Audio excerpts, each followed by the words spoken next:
1. You are going to hear a conversation among Dr. Archer, Larry, and Judy, talking about the new term. First, you have some time to look at questions 1 to 6.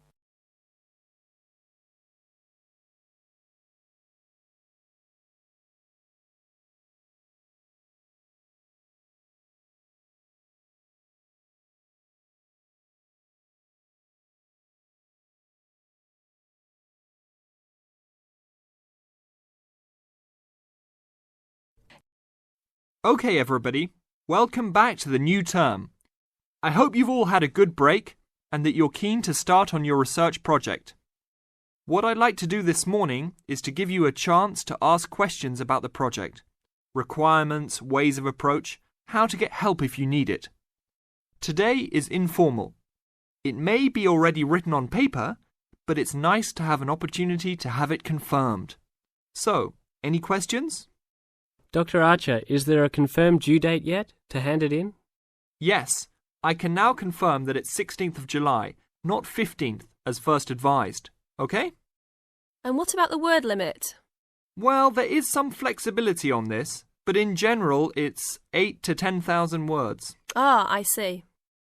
And you can choose your topic, anything from years 2 and 3. Yes?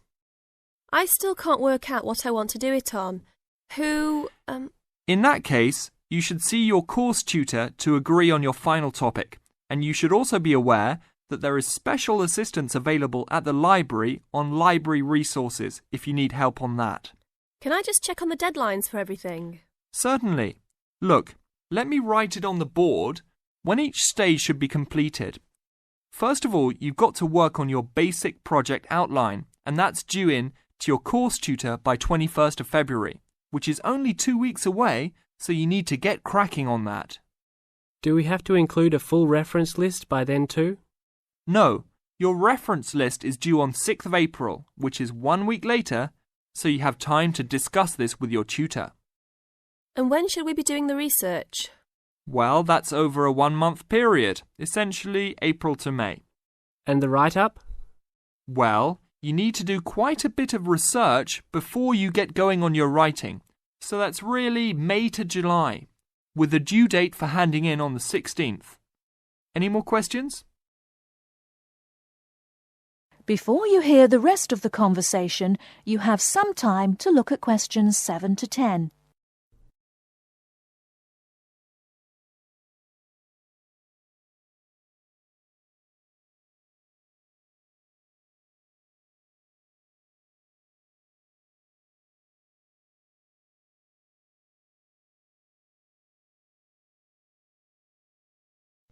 Now listen and answer questions 7 to 10. Well, sir, just some advice really. It's about the research approach. Would you advise us to use some case studies? Well, Larry, I know these can be difficult to arrange sometimes, but I really feel they are of great benefit in this subject. You can always talk to your tutor if you're having difficulty. Yes? I've looked over some previous research projects that are in the library. Is that a good idea, sir? I heard... Okay. I don't think you should go through them in detail, especially at this early stage, or you might end up being influenced by them more than you realise. But yes, it really is about the best guide you can have to what's required to what's expected in this type of project. Sorry, Judy, I butted in on you. That's all right. It's just that I noticed one project was a joint one. They worked together as a pair. Is that a good idea? Yes, I remember that paper. Working in a pair can have some advantages, but to be frank, this is meant to be an individual project, so it's best to work on your own. About using subjects, is it okay if we use family members? Your own relatives? I don't see why not. They probably offer some advantages in terms of availability. Although you need to guard against possible effects on your research outcomes. So, you can if you want. Perhaps you should discuss this with your tutor if you plan to use relatives, so you can approach it in the best way. Okay, thanks. Okay then. Well, I hope we've been able to sort out a few things. You're welcome to see me at any time, or drop me a note if you have any more queries. Fine, thanks. That is the end of part 1. You now have half a minute to check your answers.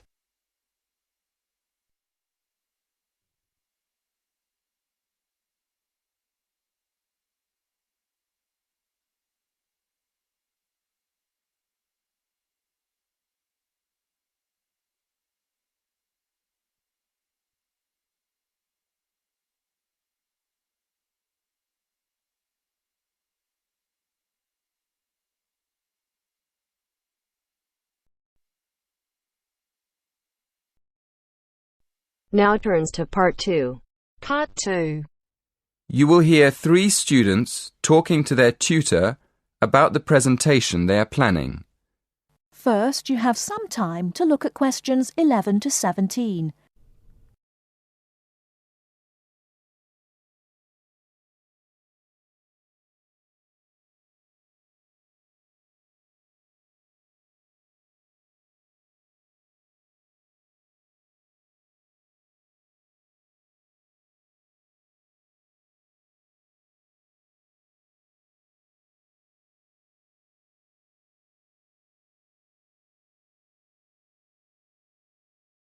Now, listen carefully and answer questions 11 to 17. Good morning, everyone. So, you're going to tell me about your presentation. First of all, what's your topic? Did you say you were going to talk about the uses of mobile phones? Not exactly. We're actually going to explain the dangers of using mobile phones. Ah, okay. That sounds interesting. What are you going to discuss exactly?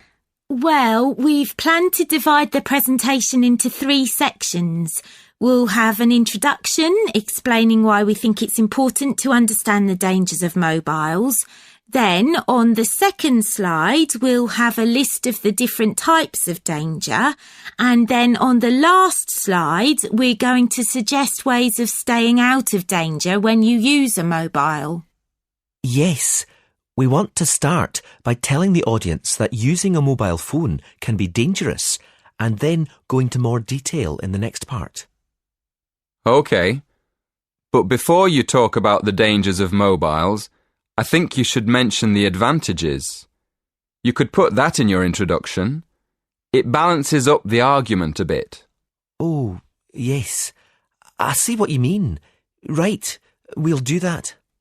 So, shall we have a look at your presentation? Did you bring it with you?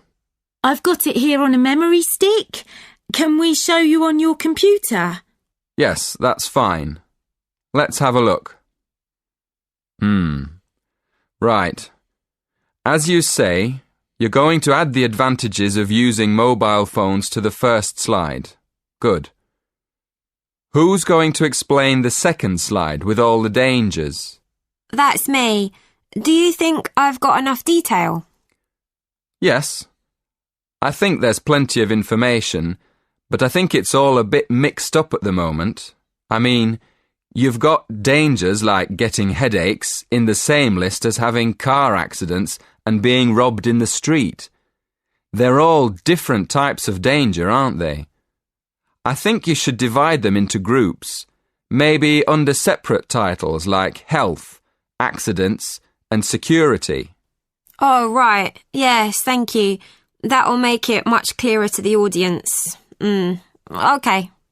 Now, in the third slide, you can put your suggestions for staying away from each of these dangers under separate titles.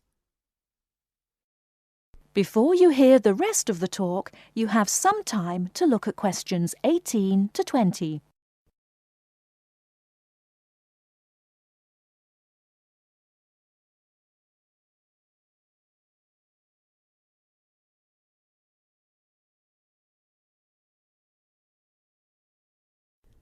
Now listen and answer questions 18 to 20. Have you got any other questions? Yes. The presentation should be for 10 minutes. Is that right? Yes, but 10 minutes in total, including 3 minutes for questions. So you'll only talk for 7 minutes. That's only 2 minutes each. We won't be able to say much in that time at all. That's why you have to plan what you're going to say carefully and make sure you only include the most important information. For instance, you won't have time to give examples, but you could put some images on your slides that show examples without spending time talking about them. Hey, that's a good idea. And the audience can look at them while we talk. And another thing, make sure all the slides have the same style. You should get together and agree on one style for the whole presentation. OK, we'll do that too. Thanks a lot for your help. That is the end of part 2. You now have half a minute to check your answers.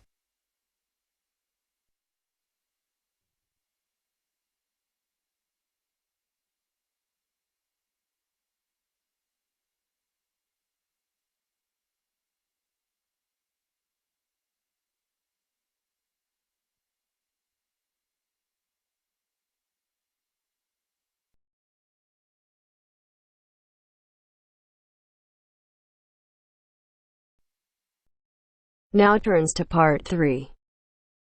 Part 3.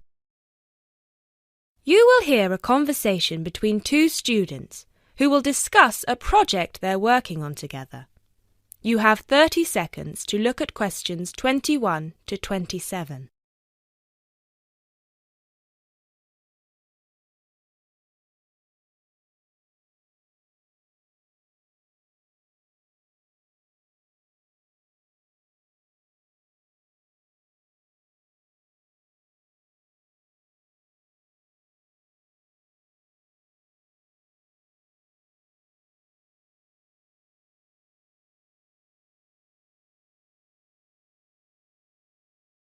Hey Jess, glad you could make it. We've got a lot to discuss. Hi Matt. Yes, sorry I'm a bit late. I did bring all my notes with me. Yes, me too. Where shall we start? Well, I think it would be a good idea to clarify our objectives just one more time. Yes, good idea. Okay, here we are. We need to record, photograph, and identify the plant species in 10 1-square-meter plots. Does it say anything about where these plots should be and how they should be laid out? Ah, here it is. It says that all the plots need to be no more than 10 meters apart. And how do we choose them? Ah, this is the fun part. I remember this. Here we are. Make a 1-meter square frame using bamboo sticks available from the department stores. Yes, we've already done that. I know, I'm just reading the whole section. Okay. One person stands roughly in the middle of the chosen area and throws the frame. The other person uses a tape to mark out the square where the frame landed and returns frame to thrower. The thrower then turns a few degrees on the spot and throws again.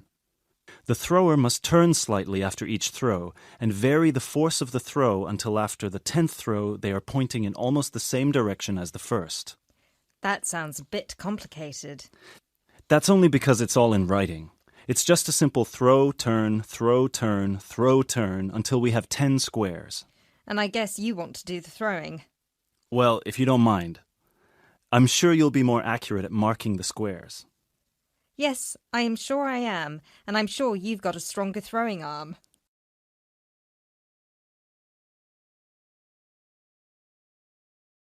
You now have 30 seconds to look at questions 28 to 30.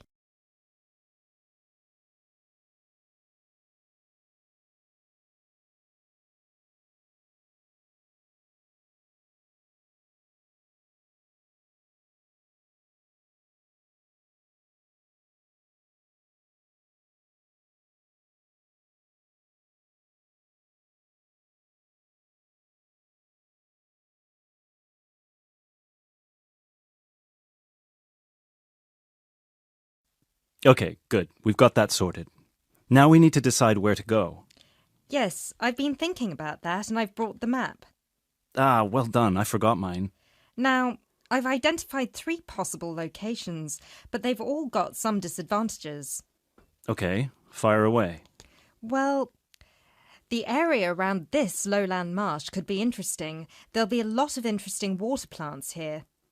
Looks good, but what's the problem? Mainly that it's already a designated nature reserve, and I think there's already been a lot of research done here. Ah, I see. Well, I'd rather do something that's new and can be useful. I agree. That's why I identified this area further west. See, here, behind the beach. Oh, yes, I see. That area there, where it's flat, but quite high. Exactly. If you look a bit further inland, you'll see that there are hills which will protect that area from strong north winds. I see. Excellent. But what's the problem? Just that it may not be very interesting. We know that the geology there is not conducive to a wide variety of plants. I agree. So what's your last idea? Well, I think this one is a bit of a winner, although I did want to show you the other two. Look up here, on the north coast. Where? See this bay? Well, I know that there's been quite a lot of studies done here, but a bit further to the east, behind this headland. No one has ever looked at that. Well, I certainly couldn't see any studies. That is interesting. And the plant life could be a bit different because of the shelter from the wind the headland provides. Exactly. Brilliant, Jessica. That's a great idea. We'll go there. Thanks. Now all we have to decide is when is a good time. That is the end of part 3. You now have half a minute to check your answers.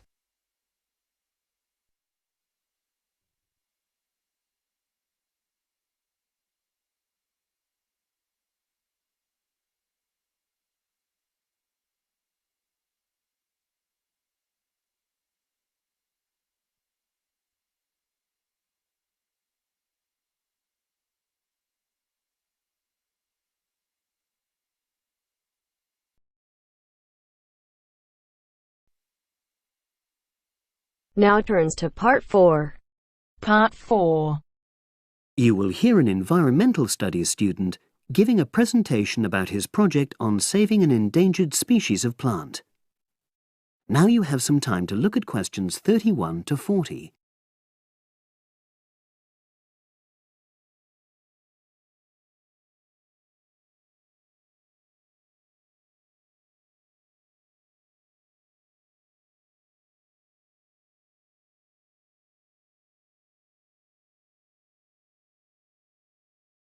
Now listen and answer questions 31 to 40. For my presentation, I'm going to summarise what I've found out about efforts to save one plant species, the juniper bush. It once flourished in Britain and throughout the world's temperate zones, but over the last few decades has declined considerably. Before I go on to explain the steps being taken to save it in England, let me start by looking at some background information and why the juniper has been so important in cultural as well as ecological terms, historically and in the present day. Firstly, I want to emphasise the fact that juniper is a very ancient plant. It has been discovered that it was actually amongst the first species of plants to establish itself in Britain in the period following the most recent Ice Age. And, as I say, it has a much valued place in British culture.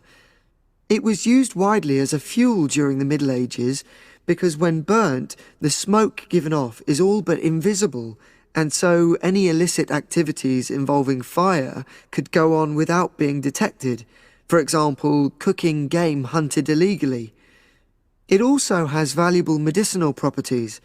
Particularly during large epidemics, oils were extracted from the juniper wood and sprayed in the air to try to prevent the spread of infection in hospital wards.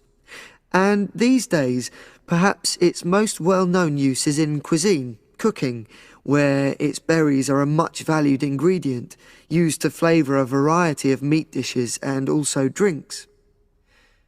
Turning now to ecological issues, juniper bushes play an important role in supporting other living things. If juniper bushes are wiped out, this would radically affect many different insect and also fungus species. We simply cannot afford to let this species die out.